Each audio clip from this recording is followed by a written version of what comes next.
So good morning. Tayo ngayon papunta sa mekaniko natin dahil may check engine. So ilang buwan na to, magdadalawang buwan na akong nagkaroon ng check engine simula nung nagparamap ako. Balik-balik siya eh. Di ko alam kung bakit marami nagsasabi. Sa diagnostic tools, CKP ang sira.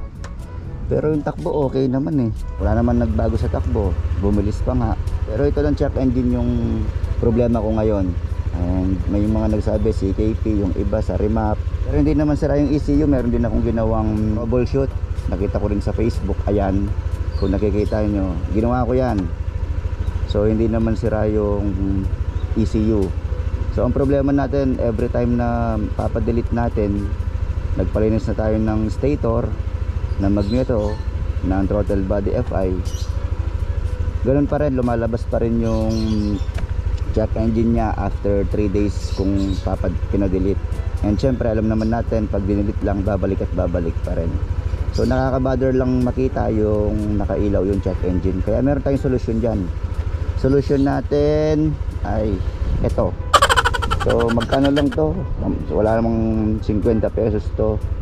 Yan, takpan natin. Yan. At least hindi mo na makikita yung check engine, di ba?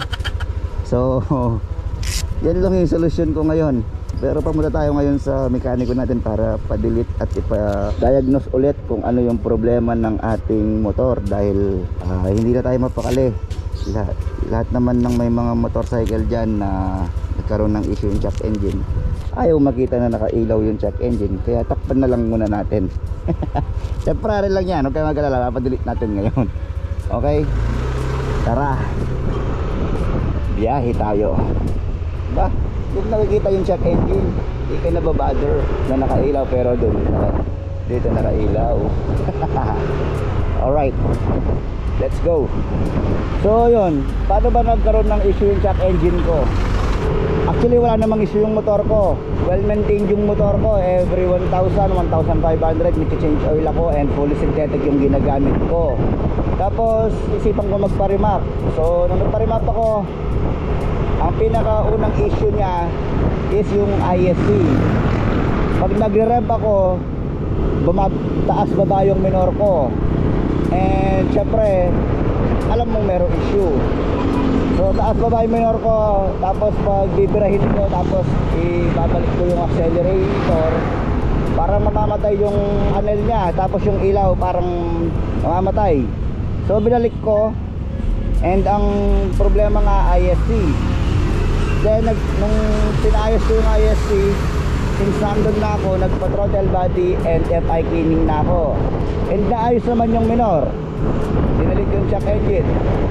Akala ko yun na yung problema. Akala ko tapos na yung problema, pero hindi pala. After ilang days, siguro umabot naman ng 2 weeks. After 2 weeks, bumalik yung check engine. Hindi ko alam kung bakit. So syempre, binalik ko ulit sa mekaniko. And ang ginawa ng mekaniko, tinanggal niya yung ECU, ginalaw siya sa map niya. Hindi ko alam kung ano. Pero pinarimat ko pala to, hindi dumaan sa dyno ha. Talagang ECU lang, tapos inano sa computer, may tunusok-tusok, hindi ko alam.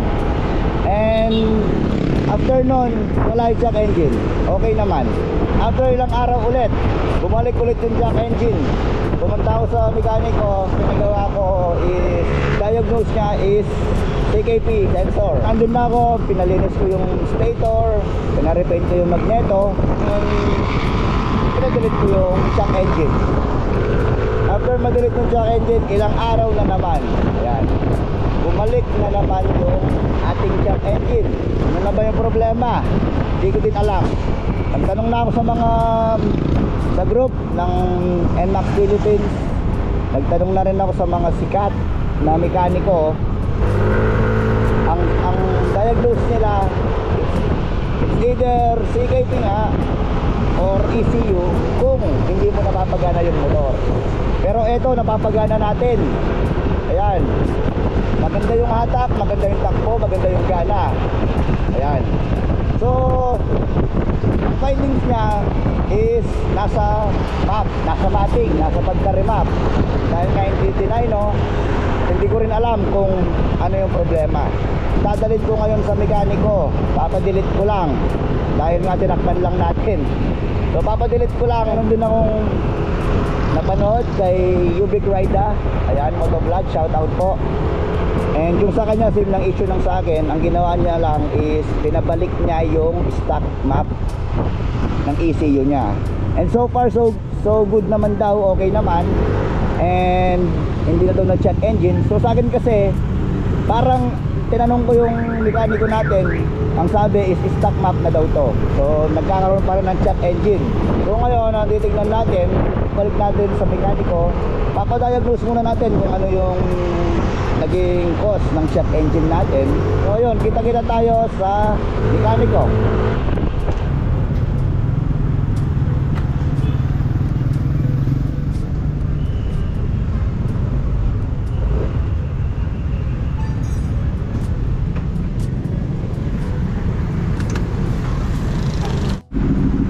So yun guys, kanaburan natin. And titignan natin yung sa side stand naman. Hindi ko alam kung yun talaga yung problema eh. Pero every time na side stand ko kasi dun bumabalik yung check engine nya. So ngayon, rest na muna tayo. Tignan natin, monitor ulit natin.